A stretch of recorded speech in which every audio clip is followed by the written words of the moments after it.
नमस्कार, न्यूज़ार के खास कार्यक्रम में आपका स्वागत है। मैं हूं देवेंद्र कुशवाहा। आज इस कार्यक्रम में हम बात करेंगे भारत जोड़ो यात्रा की, जो पंजाब पहुंच चुकी है। फतेहगढ़ साहिब में राहुल गांधी ने एक जनसभा की, जिसमें उन्होंने बीजेपी पर देश को बांटने का आरोप लगाया। आज इसी मुद्दे पर करेंगे चर्चा। तो आइए शुरू करते हैं राहुल और बीजेपी, देश का माहौल।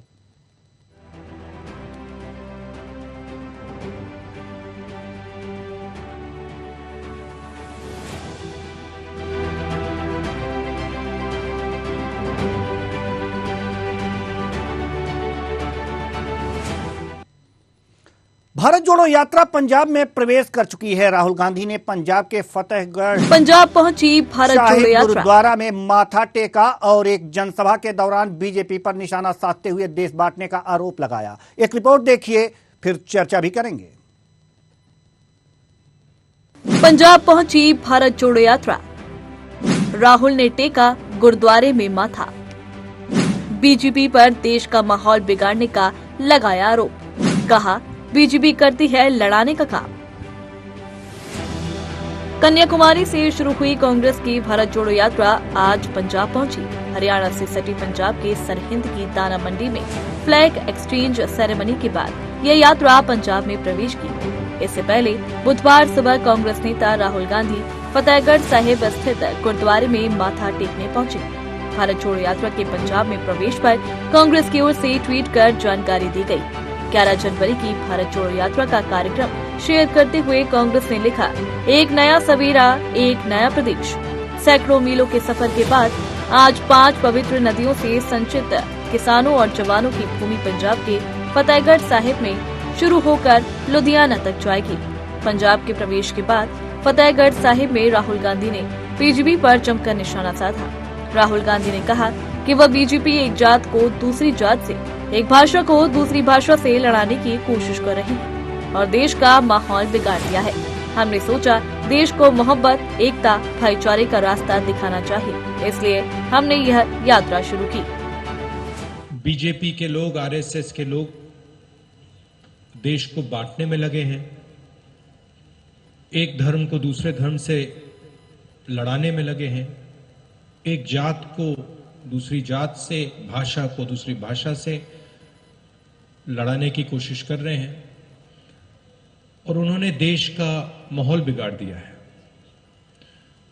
तो हमने सोचा था कि देश को एक दूसरा रास्ता भी दिखाना चाहिए, मोहब्बत का, एकता का, भाईचारे का। और इसीलिए हमने ये यात्रा शुरू की। जब यात्रा शुरू की थी केरल में, तमिलनाडु में शुरू की। राहुल का इस बयान का समर्थन करते हुए मध्य प्रदेश के पूर्व मंत्री कमलनाथ ने कहा कि बीजेपी और आरएसएस के लोग भारतीय संस्कृति पर हमला कर रहे हैं। भारत हमेशा सुरक्षित रहा है। भारत की संस्कृति जोड़ने की संस्कृति है और ये संस्कृति पर जो आज आक्रमण हो रहा है, ये भारत के ऊपर सबसे बड़ा खतरा है। सर, ये आक्रमण करने वाले क्या बीजेपी और आरएसएस से जुड़े लोग हैं जो संस्कृति को खत्म करना चाहते हैं? तो क्या अमेरिका से आए हैं? बीजेपी आरएसएस आज का नेतृत्व तो कर रहा है। आज विवादित स्थितियां केवल अपने प्रदेश में नहीं, पर आज तमिलनाडु में हिंदी का विवाद, 35 साल से खालिस्तान का नारा नहीं सुना था पंजाब में, अब खालिस्तान के नारे लग रहे हैं। ये कहां देश घसीटा जा रहा है? ये सब क्यों उत्पन्न हो रही है बात? क्योंकि इसके बीज इन्होंने बोए हैं, अब इसकी फसल की तैयारी कर रहे हैं। राहुल गांधी का कहना है कि ये यात्रा देश में मोहब्बत और भाईचारा फैलाने के लिए किया जा रहा है, जो एक अच्छी बात है। लेकिन बीजेपी पर लगाए गए आरोप कितने जायज हैं, यह देखने वाली बात होगी। स्पेशल डेस्क, न्यूज़ार। आज इसी मुद्दे पर करेंगे चर्चा, और चर्चा के लिए हमारे साथ जो मेहमान हैं वो बीजेपी से हैं। संदीप वर्मा जी, बीजेपी प्रवक्ता, आपका बहुत बहुत स्वागत है। भरत सिंह, कांग्रेस प्रवक्ता, डॉक्टर आलोक सोती, राजनीतिक विश्लेषक, तीनों मेहमानों का बहुत बहुत स्वागत है। चर्चा की शुरुआत करते हैं। सवाल कांग्रेस से, भरत सिंह जी आपसे। राहुल गांधी ने कहा है कि बीजेपी तोड़ने का काम करती है, लड़ाने का काम कर रही है, बांटने का काम कर रही है। जी, क्या कहेंगे आप? जी, हमारे जो नेता है उन्होंने कहा है, बहुत सोच समझ के कहा है और ये देख रहे हैं, तो देश देख रहा है, पूरा देश ये देख रहा है कि आज भाई को भाई से लड़ाया जा रहा है, आज एक जाति को दूसरी जाति से लड़ाया जा रहा है, एक भाषा को दूसरी भाषा से जो है लड़ाया जा रहा है। ये सब जो चीजें इस समय देश में घटित हो रही है, मुझे नहीं लगता है कि पिछले 150 सालों से, मुझे जहाँ तक समझ में आ रहा है कि इस तरह से हुआ होगा कभी। और जब जब ये भाजपा सरकार में आई है तब तक मुझे लगता है कि इसी तरह से देश का माहौल बना है और वो माहौल को सही करने के लिए हमारे नेता राहुल गांधी जी कन्याकुमारी से कश्मीर तक जो निकले हैं भारत जोड़ो यात्रा के लिए, इसी सब विषयों को कि देखिए देश तोड़ने के लिए देश नहीं तोड़ना चाहिए, देश को जोड़ना चाहिए, नफरत नहीं करना चाहिए, प्यार करना चाहिए। तो इसीलिए वो कहते हैं कि मैं नफरत के बाजार में मोहब्बत की दुकान खोल रहा हूँ। तो ये सब चीजें जो है आज की तारीख में बहुत जरूरत है, जो इस समय समाज में चाहिए। जो समाज को क्या चाहिए? प्यार चाहिए, एक दूसरे से नफरत नहीं, मिल के काम करने का एक मादा चाहिए। और वो मिल काम करने का मादा जो है वो मुझे लगता है कि भाजपा ने कहीं न कहीं खत्म कर दिया है। और उसका उदाहरण मैं आपको दे देता हूँ। तो नहीं, भाजपा के लोग कहेंगे कि नहीं ये तो ऐसे ही बोलते हैं। देखिए, महाराष्ट्र और कर्नाटक दोनों जगह भाजपा की सरकार है और आज कर्नाटक अगर जाना है तो वहाँ पे जो है नहीं जा सकते। महाराष्ट्र के लोग, बसों को तोड़ दिया जा रहा है, बसों लोगों को जो है मारा जा रहा है। वो तो अगर इस तरह से आज अगर ये माहौल बना दिया गया है तो ये किसकी जवाबदारी बनती है भाई? सरकार महाराष्ट्र में आपकी है, कर्नाटक में भी आपकी है। कर्नाटक के मुख्यमंत्री उठे सुठे जो है वो आग कर रहे हैं, वो कह रहे हैं कि देखिए आगे दिखाइए, अगर हमारे यहाँ पे हिम्मत है तो आगे दिखाइए। और महाराष्ट्र में अब मजे की बात यह है कि सरकार भी आपकी है, केंद्र में भी अब सरकार आपकी है और अमित शाह जी को दोनों मुख्यमंत्रियों को बुला के समझाएं और उसके बाद में भी लोग दोनों मुख्यमंत्री समझने को तैयार नहीं है। ठीक है। तो ये दिखा रहा है कि कहीं न कहीं आपस में द्वेष बढ़ते जा रहा है और इस द्वेष को अगर खत्म करना है तो राहुल जी की जो मोहब्बत की दुकान है उसमें सबको आके मोहब्बत खरीदना पड़ेगा। मोहब्बत खरीदना पड़ेगा, तो मोहब्बत बेचने निकले हैं राहुल गांधी भारत जोड़ो यात्रा में। जी ठीक है। संदीप वर्मा जी, बीजेपी प्रवक्ता हैं आप। राहुल गांधी जी ने तो बहुत बड़ा आरोप लगाया कि बीजेपी देश को बांटने का काम कर रही है, लड़ाने का काम कर रही है, जाति से जाति लड़ा रही है और भाषा से भाषी लोगों को लड़ा रही है। जी, क्या कहेंगे आप? जी नमस्कार देवेंद्र जी। मैं कहना चाहूंगा कि बीजेपी ने एक ही नारा दिया है, सबका साथ सबका विकास, और जिस पर लगातार भारतीय जनता पार्टी की सरकार 2014 से काम कर रही है मोदी सरकार के रूप में। उनका काम है ये। और आपने देखा होगा गरीब तबके को घर, आज से पहले कभी स्वतंत्र भारत में क्या उससे पहले कभी ऐसा नहीं हुआ कि एक तबके को घर मिल रहे हैं। ठीक है, स्वच्छता के लिए और बहुत सारे कार्य किए जा रहे हैं, सिलेंडर मिल रहे हैं, बहुत सारी चीजों का योजना चल रही है जिसकी वजह से आज सब लोग जुड़े हैं गरीब। और गरीब तबके को आयुष्मान कार्ड की योजना दी है। बिल्कुल बिल्कुल, और ये तमाम योजनाएं चल रही हैं। जी तमाम योजनाएं चल रही हैं और इनका कहना है कि हम एक दूसरे को लड़ा रहे हैं। ये जो बीज बोके गए हैं उन बीजों को हमें काट के उन्हें नई फसल लगानी पड़ती है और नए इस देश अच्छे से चल पाए। ये कांग्रेस कौन सा बीज बोई है, कौन सी फसल पैदा की है और किस फसल को काट करके आप कौन सा बीज उगा रहे हैं, ये बता दीजिए। कांग्रेस ने जो सबसे पहली फसल बोई है शुरू में, ये भ्रष्टाचार की फसल बोई है और आज तक जिसका खामियाजा आज तक ये देश भुगत रहा है, आम जनता भुगत रही है, हम और आप लोग भुगत रहे हैं। क्योंकि ये जब ये नसों में प्रशासनिक नसों में ये भ्रष्टाचार घुसा गए जो माननीय मोदी जी जिन्हें कहने की जरूरत नहीं, और माननीय हमारे योगी जी जो उत्तर प्रदेश सरकार में मुख्यमंत्री हैं, कहने की जरूरत नहीं, ईमानदार हैं। मगर उसके बावजूद ये लोगों ने इतना बुरा हाल अभी भी किया हुआ है। अभी भी इनके कई सरकार के मंत्री कई पकड़े जाते हैं जिसकी वजह से क्या नाम है ये भ्रष्टाचार की आदत डाल गए हैं लोगों में। उस चीजों को कम करना और इस देश का विकास करना, लगातार इस देश के विकास में योगदान दे रहे हैं मोदी जी और हमारी भारतीय जनता पार्टी की सरकार। ठीक है सर, हम आपके पास आएंगे। जी डॉक्टर आलोक सोती जी, हम आपके पास आना चाहते हैं, राजनीतिक विश्लेषक हैं आप।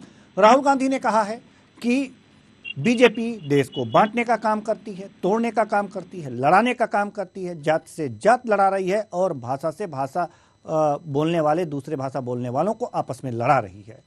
किस रूप में देख रहे हैं इस बयान को आप? भाषा के रूप में देख रहे हैं कि जाति के रूप में देख रहे हैं कि धर्म के रूप में देख रहे हैं? 3 फैक्टर जो है आपके सामने आ रहे हैं जी। और आपने देखा कि 1947 में जब धर्म देश आजाद में बंटवारा हुआ था तो क्या उस समय बीजेपी थी? नहीं थी, ऑब्वियसली नहीं थी। उस समय कांग्रेस का ही बोलबाला था और वही था। वो नहीं मैनेज कर पाई, ये अलग बात थी और अलग विषय भी है। तो धर्म दूसरी के आधार बात, पर अगर देश आपने बटे। अगर थोड़ा ध्यान हो 80 का दशक देखा हो तो नॉर्थ ईस्ट की स्थिति देखी थी आपने। 84 में आपने पंजाब की स्थिति देखी थी जब ऑपरेशन ब्लू स्टार तक की नौबत आई। और उसके बाद आपने देखा था जब राजीव गांधी जी का श्रीमती इंदिरा गांधी जी की जब हत्या हुई थी, उसके बाद देश का क्या स्थिति हुई थी। तो ये सब स्मरण है, स्मृतियां हैं जिसको देखना और समझना चाहिए। और केवल यही कह देना कि इस समय जो है भाषा के आधार पे, जाति के आधार पे, धर्म के आधार पे देश में कोई बंटवारा हो रहा है, ऐसा नहीं है। क्योंकि आप देख रहे हैं जो ऑब्जेक्टिव चल रहा है कि सबका साथ, सबका विश्वास और सबका विकास होना जरूरी है। और आप देख रहे हैं जिस तरीके से सरकारी योजनाएं आ रही हैं उसमें कोई भेदभाव नहीं दिखाई पड़ रहा है। हाँ, थोड़े से सीमा विवाद आपको देखने को मिले हैं। आप असम से उधर नॉर्थ ईस्ट में आपने देखा था और इधर आप बेलगाम वाली बात है, वो आज की घटना नहीं है। बेलगाम की जो है कर्नाटका और महाराष्ट्र के बीच में इस तरीके के क्राइसिस बहुत पुराने हैं और हमेशा से चलते चले आए हैं। हाँ, ये है कि अब समस्या का समाधान होते नजर आ रहा है। ऐसी स्थिति में समस्या का समाधान हो रहा है,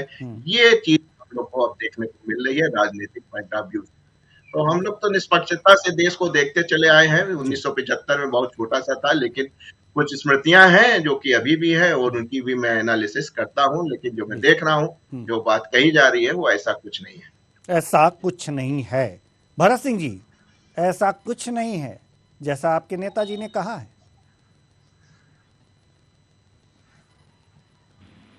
कहता हूँ कि आपने इतना अच्छा विश्लेषण किया, क्योंकि आपकी नजर में जो चश्मा आपने लगाया वो चाहे इसी प्रेम का चश्मा लगाया होगा। बिल्कुल। अब पत्रकारों पे आरोप तो लगाने में हमको लग रहा है कि कांग्रेस माहिर ही है। जो अच्छी चीजें होती है ना सर, उसे थोड़ा सा स्वीकार कीजिए। अगर जो झूठ बोल रहे हो हमारे राजनीतिक विश्लेषक महोदय, अगर जो तनिक भी इसमें रत्ती भर भी झूठ हो तो बताइए। मैं वो बता रहा हूँ, अब आप बताने देंगे तो मैं बताऊंगा। जी जी जी सर, बताइए, आप ही के लिए है ये। कर्नाटक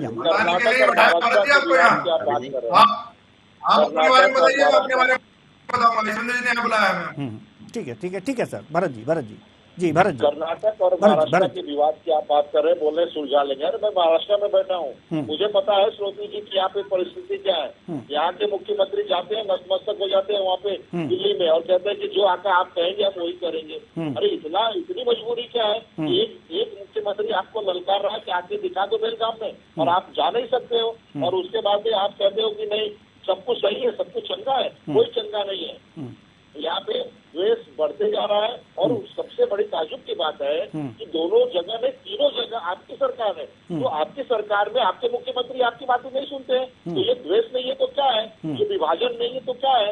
आज अगर एक एक जो है राज्य इसी तरह से लड़ेंगे तो उसके बाद में इस भारत को क्या कहेंगे? खंड खंड नहीं हो जाएगा? खंड खंड करके विखंड करने का एक रणनीति जो इस देश में चल रहा है, देश के प्रधानमंत्री के नेतृत्व में चल रहा है। मैं ये इल्जाम लगाता हूँ भाजपा के ऊपर, ये जो चल रहा है ये चाहते देश के प्रधानमंत्री जी जो सशक्त देश के प्रधानमंत्री है, मजबूत प्रधानमंत्री है, अगर वो एक बार कह दें तो क्या वो जो वहाँ के मुख्यमंत्री है कर्नाटक के, क्या वो जो है सुनेंगे नहीं? क्या यहाँ के जो शिंदे जी मुख्यमंत्री सुनेंगे नहीं? लेकिन नहीं, इनको लड़ाओ, इनको आपस में बांटो, ये लोग आपस में बटे रहेंगे, तब जाके हम लोग इसी तरह से राज करते रहेंगे। एक चीज। दूसरी चीज, भाजपा के प्रवक्ता महोदय ये कह रहे थे कि देश में देखिए सिलेंडर दे दिया मोदी जी ने, कभी किसी लोग को दिया ना। हाँ, सिलेंडर आप लोगों ने दिया भाई। 1150 का सिलेंडर लेके महिलाएं जो है आज जो है वो परेशान हो रही है। अब तो बंद करके वापस वो चूल्हा फूक रही है। आपने बोला कि घर बना के दिया, पहली बार ऐसा हुआ है, पहले कभी ऐसा नहीं हुआ था। अरे जोशी मठ अभी तो चल ही रहा है जोशी मठ में, वहाँ पे देखिए ये क्या हालात है। आपके जो है सीएम है उस देश में, देश के प्रधानमंत्री है, 1,30,000 रुपए एक घर को दे रहे हैं। 1,30,000 में क्या होने वाला है? ठीक है सर, ठीक है सर, ठीक। ये इनका विकास है, ये विकास नहीं, ये विनाश है। हम आपके पास आएंगे ना, हम आपके पास आएंगे जी। संदीप वर्मा जी जल्दी से जवाब दीजिए, जल्दी से जी। ये कांग्रेस के कार्यकर्ता से लेके और कांग्रेस के राष्ट्रीय अध्यक्ष तक सिर्फ इन्हें एक ही चीज इन्हें आती है कि सिर्फ नहीं, सीमा विवाद है कि नहीं, ये तो जेन्युइन सी बात है ना। भरत जी ने कहा है सीमा विवाद है कि नहीं। नहीं, सीमा देखिए, मैं आपको बताऊं, मैं ये आम जनता को, जो अपने देश की जनता है, उसे ये बताना चाहता हूं कि कांग्रेस एक ऐसी पार्टी है जिसने इस देश को इस बुरी स्थिति में छोड़ के गए हैं। मैं आपको बताता हूँ, मेरा जो निवास है वो एक बॉर्डर के आसपास पड़ता है, ठीक है। उस बॉर्डर पे मैंने पहले भी कभी सुना था, अब तो खैर बहुत चीजें नहीं आती सुनने में, कि यदि किसी की कोई लूट जाए, कोई किसी की हत्या हो जाए, कोई और मैटर हो जाए, तो एक बॉर्डर की पुलिस दूसरे बॉर्डर की पुलिस को वो चीज उधर सुपुर्द करना चाहती है कि मेरे उसमें हुआ, मेरे उसमें केस दर्ज करना पड़े और मैं अगले क्षेत्र में इसे भेज दूं, और उधर की पुलिस इधर भेजना चाहती है। तो ये सीमा विवाद में थोड़ा सा जो प्रशासनिक प्रॉब्लम है। हाँ जी, बॉर्डर का नाम बता दीजिए कि कौन से बॉर्डर पे और कब की स्थिति बता रहे हैं आप, तो मैं आपको खुल के बता दूं कि वहाँ पे कौन सी सरकार थी, किसने क्या किया है। आप बता रहे कांग्रेस ने 70 साल में कांग्रेस, अब अटल बिहारी वाजपेयी भी 5 साल इस देश में प्रधानमंत्री थे, क्या उनके समय की उस समय इसी स्थिति थी कि नहीं थी? बता दीजिए। अगर आपको अरे तो मैं यही तो पूछ रहा हूँ। मैं भरत जी वही बात बता रहा हूँ, आप सुनेंगे जब तो। मैं आपको वो बता रहा हूँ कि आप ऐसी प्रशासनिक व्यवस्था बना के गए जिसको आसानी से ठीक कर नहीं जा रहा है। धीरे धीरे बहुत चीजें बहुत अच्छी हुई है। आप प्रदेश सरकार में देखें, आप केंद्र सरकार में देखें, बहुत सारी ऐसी चीजें हैं। अटल बिहारी वाजपेयी जी जब इस देश को चला रहे थे तो उन्होंने कुछ काम किया ही नहीं, यही बात कह रहे हैं ना। ठीक है। भरत जी, आप यही कह रहे हैं कि सीमा विवाद नहीं सुलझा पा रहे, इसलिए देश टूट रहा है, देश बंट रहा है। आप ये कहना चाह रहे हैं?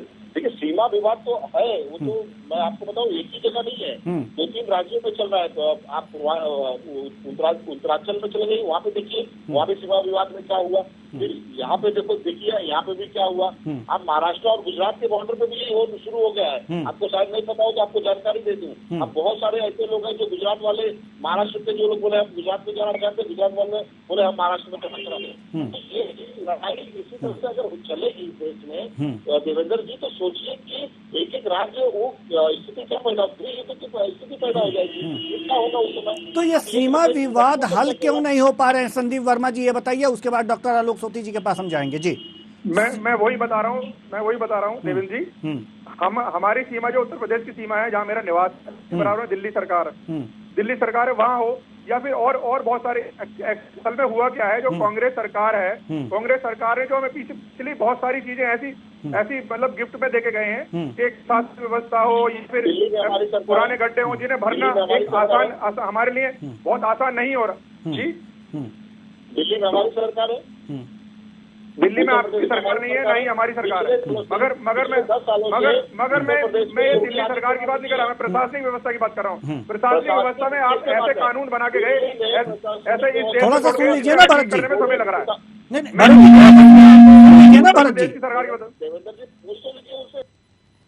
ठीक है, पहले सुन लेते हैं, उसके बाद आप बोलिएगा, हम आपके पास आएंगे। संदीप जी जल्दी से अपनी बात रखिए, आप अपनी बात। मैं देवेंद्र जी वही कह रहा हूँ, भरत जी या कांग्रेस के कोई प्रवक्ता हो या कांग्रेस कोई भी नेता हो, इन्हें सिर्फ आरोप लगाना आता है। देश में इतने अच्छे काम हुए इन्हें वो नहीं दिख रहे, इन्हें सिर्फ ये आरोप दिख रहा है कि देश में बीजेपी लड़ा रही है। जैसा कि डॉक्टर साहब ने बोला कि हमारी सरकार जब से आई, आप देखिए देवेंद्र जी, आप भी खुद देश में ही रह रहे हैं, कि यहाँ पे जितने भी काम हुए हैं, जितने भी योजनाएं हैं, वो सबके लिए आई है। कहीं कोई भेदभाव नहीं है, चाहे वो किसी भी जाति से आता हो, धर्म से आता हो। हमारे माननीय मोदी जी प्रधानमंत्री या माननीय हमारे प्रदेश मुख्यमंत्री, कोई क्यों कभी किसी ने भेदभाव नहीं किया। हमेशा हर वर्ग के लोगों को वो चीजें मुहैया कराई और आगे मुहैया कराते रहेंगे। और देश को ठीक है, भरत जी कुछ कहना चाह रहे हैं, आपकी बात समझ में आ गई। जी भरत जी आप जी। देवेंद्र जी, कल मैं एक चैनल पे बैठा था, इन्हीं के एक प्रवक्ता ने ये कहा कि जोशीमठ में जो वहाँ के स्थानिक लोग हैं उनको मुआवजा दिया जाएगा, जो माइग्रेंट है उनको नहीं दिया जाएगा। ठीक है सर, ठीक है, जोशीमठ पहुँच गए आप। अभी सीमा विवाद की बात हो रही थी, एक एक बात पे चर्चा करते हैं ना, एक एक बात को क्लियर करते चलते हैं, एक एक बात को क्लियर करते चलते हैं। भरत जी, तो अच्छी बात होगी ना, एक एक बात को। अब जोशीमठ आ गए, हम जोशीमठ जाएंगे, जोशीमठ भी जाएंगे, हमारे पास समय है अभी जी, अभी हमारे पास समय है जी। 1 सेकंड सिर्फ मैं 5 सेकंड ले रहा हूँ जी। ये सीमा विवाद कब से है सर, मैं ये पूछना चाह रहा हूँ। सीमा विवाद की बात जो कर रहे हैं ना जी, जी। ये एक बहुत ही गंभीर समस्या है। इसको मैं चाहे भाजपा के प्रवक्ता महोदय से मैं ये गुजारिश करूंगा, देखिए सीमा विवाद ये जो बढ़ रहा है हर राज्यों में, उसको आप अपने देश, हमारे देश के प्रधानमंत्री हैं, उनसे कहिए, उसको सुलझाएं। ये आगे चल के बहुत भीषण रूप धारण कर लेगा। ठीक है सर, ठीक है। हम डॉक्टर आलोक सोती जी के पास जाना चाहेंगे। डॉक्टर आलोक सोती जी, आपके पास हम आना चाहेंगे। सीमा विवाद की बात हो रही है कि सीमा विवाद हल नहीं हो पा रही है, हल नहीं कर पा रही है जो बीजेपी की सरकार है। भले ही दोनों राज्यों में, महाराष्ट्र और गुजरात में, एक तरह से ये कह सकते हैं कि इन्हीं की सरकार है, फिर भी सीमा विवाद हल नहीं हो पा रहा है। वास्तव में ये सोचने वाली बात है। हालांकि भरत जी जो कह रहे हैं कुछ तो सच्चाई है कि आखिर हल क्यों नहीं हो पा रहा है।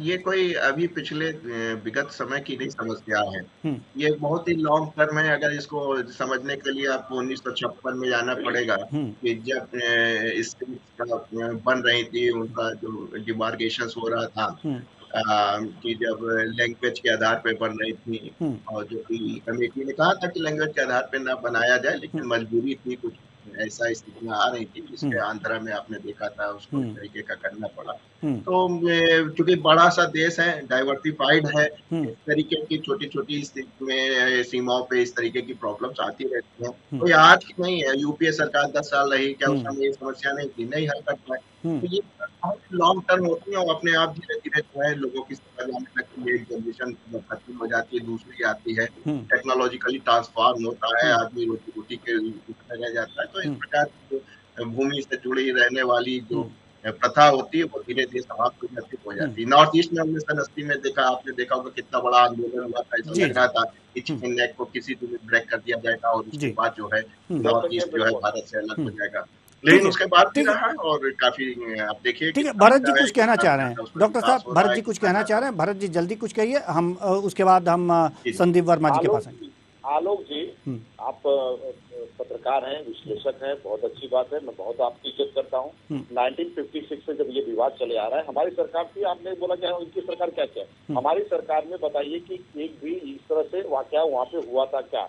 वहाँ पे एक भी वाकया इस तरह से हमने होने नहीं दिया कभी भी। और कभी भी जो है हमारी बसें अगर कर्नाटक में गई न तोड़फोड़ किया गया न रोका गया, लेकिन इस बार हुआ है। और इस बार क्यों हुआ है मैं वो आपको देवेंद्र जी बताता हूँ। अप्रैल में जो है वो कर्नाटक में चुनाव है और उनको खुली छूट दे दी गई है वहाँ के मुख्यमंत्री को, आप जातिवाद, आप भाषावाद के नाम पे जो है एकदम मजबूती से खड़े रहिए और महाराष्ट्र के लोगों को डराइए, धमकाइए, ताकि ये जो है कर्नाटक के लोगों को अच्छा लगे कि नहीं देखिए हमारे मुख्यमंत्री तो कितने मजबूत है और महाराष्ट्र के मुख्यमंत्री कितने मजबूर है, वो कुछ कर नहीं पा रहे हैं। क्योंकि सरकार केंद्र में एक ही बैठी है, अमित शाह जी गृह मंत्री है, जब बुला के भी उनको समझाते हैं और नहीं समझते हैं, तब ये मामला ऐसा लगता है कि ये जानबूझ के कराया जा रहा है ताकि ये दोनों राज्यों में आपस में इस तरह से कभी हुआ है। ये इस तरह से ये जानबूझ के कराया जा रहा है कि वोट बैंक तैयार करने के लिए भाजपा की, क्योंकि भाजपा की सरकार वहाँ से जा रही है, उसको बचाने के लिए ये विवाद खड़ा किया जा रहा है। ठीक है, यानी कि सरकार बनाने के लिए विवाद खड़ा किया जा रहा है। जात के आधार पर भी देश को लड़ाने का काम बीजेपी कर रही है, ऐसा आरोप लगा है। जी संदीप वर्मा जी, आप बताइए, जवाब दीजिए। देवेंद्र जी, फिर कोई कह रहा है आरोप लगाना आता है, और मैं आपको बताऊं ये सीमा की बात करते हैं, सीमा विवाद की बात करते हैं। हमने पाकिस्तान से सीमा विवाद खत्म कर दिया, हमने चीन से सीमा विवाद खत्म कर दिया, हम तो वहां नहीं छुआ, ये तो हमारे इंटरनल मामला है, इसे खत्म करेंगे। तो क्या मतलब क्या कहना क्या चाह रहे हैं कि बाहर तो हम शेर हैं और घर में सवा शेर? घर में ढेर है सर, घर में ढेर, बाहर शेर है, घर में ढेर है। नहीं ये भरत जी जो है सिर्फ इल्जाम लगाना जानते हैं, और ये नई बात लेके हैं कि हमारी सरकार में भी है, हमारी सरकार कर्नाटक में भी है, हम ही आपस में लड़ा रहे हैं। मैंने तो सत्य भी बता दिया, प्रमाण भी दे दिया, अब उसके बाद मैं जबरदस्ती बोलेंगे कि नहीं, आपके प्रमाण दिया ना कि आप अप्रैल में चुनाव है कर्नाटक में, और जब कर्नाटक में चुनाव है तो इस तरह से ये वाकया क्यों हो रहा है? नहीं, जाति के आधार पे कहा गया है ना सर कि जाति के आधार पर भी बीजेपी लड़ा रही है। लड़ा रही है एकदम। सुप्रीम कोर्ट ने जब सुप्रीम कोर्ट ने आदेश दिया है कि ये यथास्थिति बनाए रखिए, इस पे कोई विवाद नहीं होना चाहिए, तो फिर ये कैसे कर्नाटक के मुख्यमंत्री आके आंख दिखाते हैं जो है महाराष्ट्र के मुख्यमंत्री को या महाराष्ट्र के मंत्रियों को जवाब नहीं देंगे? संदीप जी जवाब दीजिए। देखो मैं फिर कह रहा हूँ, इनका काम लगाना, इन्हें मात्र कह देने से काम नहीं चलेगा ना सर। ना धर्म पे आधार पे, ना किसी जाति के आधार पे राजनीति करती है, और कर्नाटक में होता महाराष्ट्र में सबको साथ लेके चलते हैं और हमेशा साथ लेके चले हैं। हमने हर एक वर्ग को का समर्थन हमें मिलता है, इसीलिए हमारी सरकार हर जगह से सफाया होता है। और अब ये मध्य प्रदेश में भी आने वाले हैं, तो इनकी बौखलाहट खत्म नहीं हो रही है। मतलब मध्य प्रदेश में बीजेपी की सरकार जाने वाली है, इसलिए बौखला करके ये बातें हो रही हैं। राजस्थान में सही था, मध्य प्रदेश राजस्थान में, जी राजस्थान में आप, जी बिल्कुल देखिए संदीप वर्मा जी थोड़ा सा स्लिप ऑफ टंग हो गया है भरत जी, उसके नहीं स्लिप ऑफ टंग हो जाता है, आपसे भी हो जाता है, संदीप जी से भी हो गया, ये कोई बहुत बड़ी बात नहीं है, हालांकि उन्होंने करेक्ट कर दिया। राजस्थान शाम का वक्त है, सरस्वती कभी भी जुबान पे आ सकती है। अब मैं कह रहा हूँ ना कि भाई आप देखिएगा, हमारा जो है मध्य प्रदेश में हमारी सरकार आ रही है, हमारा तो सुबह का वक्त और शाम का वक्त एक ही होता है। सरकार आएगी। बहुत बहुत धन्यवाद आपका कि आपने जो है हमको दे दिया। जी ठीक है डॉक्टर आलोक सोती जी, हम आपके पास आना चाहेंगे। डॉक्टर आलोक सोती जी, सवाल यहाँ पर यह है कि जाति के आधार पर लड़ाने की बात कही जा रही है राहुल गांधी जी के द्वारा, और बीजेपी पर आरोप लगाया जा रहा है। जी, आपका नजरिया क्या कहता है? देखिए, भारत एक बहुत बड़ा देश है, बहुत बड़ा भूखंड है। इसमें इस तरीके की अगर किसी एक या दो डिस्ट्रिक्ट के अंदर इस तरीके की कोई प्रॉब्लम आती है, जैसे अभी आपने देखा कि बिहार में जो जनगणना हो रही है की आधार पे हो रही है, तो अटल जी ने कभी इस बात को नहीं करा था, बात होती थी उसको खत्म कर दिया था, लेकिन अब फिर हो रही है। तो कुछ चीजें होती हैं, होने दीजिए, लेकिन इससे ये कहना कि देश खतरे में है, देश में होना, अब ये समस्या जो है भारत की खत्म हो चुकी है। हम सबको थोड़ा इनको पॉजिटिव वे में चलना चाहिए। राहुल जी को बहुत सी है, महंगाई है, बेरोजगारी है, ये जो बड़ी समस्याएं हैं जो मुंबई खड़ी हुई है, इनको फोकस करना चाहिए, बजाय उस जो पुराने ट्रेडिशनल थे कि विदेशी ताकतों का हाथ है। ठीक है, उस समय होता था 70 80 के दशक में हम लोग ने देखा भी था, लेकिन अब कोई ये नहीं कह सकता कि यहाँ कोई विदेशी ताकतों का हाथ चल रहा है, या जाति के आधार पर या धर्म के आधार पर इस तरीके से जो है देश टूट रहा है। ऐसा कुछ बड़ी बात नहीं है। हाँ, महंगाई और बेरोजगारी पे अगर इस पे बात की जाए तो ज्यादा बेहतर होगा। जी भरत जी जल्दी से, क्योंकि समय की कमी है हमारे पास। आलोक जी, बहुत धन्यवाद आपका कि आपने कम से कम इतना तो कहा कि महंगाई है, उस पर विषय पे बात होना चाहिए। अब तो महंगाई पे और बेरोजगारी पे, रोजगारी पे बात होता ही नहीं, अब तो टी शर्ट पे बात होने लगा है।